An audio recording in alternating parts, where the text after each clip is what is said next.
In this video, we'll show you how to get started with a new ScrumDo project. After creating a new project, you'll land on the project summary page. While initially bare, as you work on your project, this page will be filled with summary information and a newsfeed for your project. The first thing I like to do in a new project is to set some options.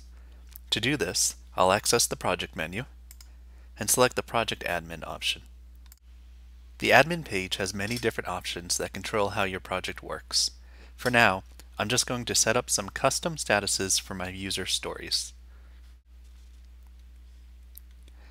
I like to have an analysis step after to do, and I like to have a blocked step. After saving those options, I'm ready to start filling in work to be completed for my project. I'll start by going to the Epics page to create some high-level categories for work to go into. For this project, I'll have both a website and a mobile app.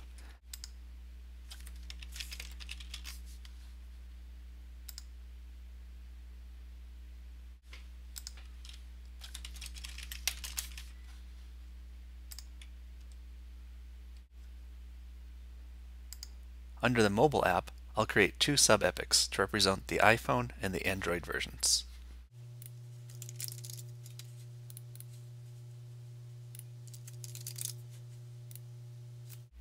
Now, I'll create a couple user stories under the website epic.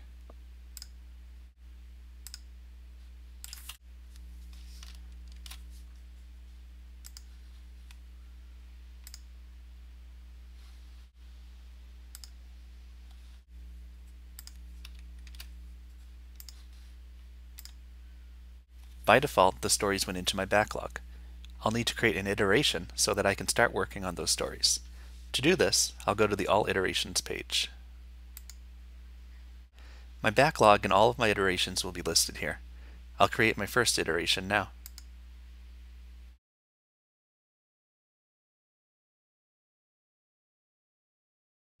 Now that I've created my iteration, I'll go into my backlog so that I can populate it.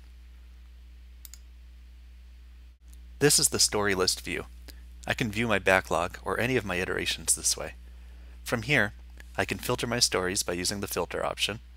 I can prioritize stories by dragging them up or down. I can change how I view the stories.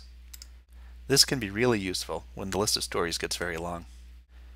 Clicking this square enables bulk operations. I'll select all of my stories and move them into the iteration I previously created.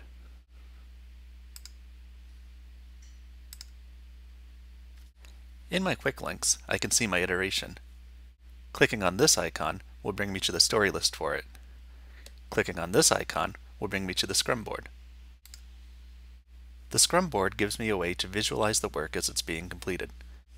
I can drag stories from one column to the next to change the status of the stories. We've only begun to scratch the surface of ScrumDo, but now you've seen the basics on how to get started. Visit some of our other tutorials to learn more.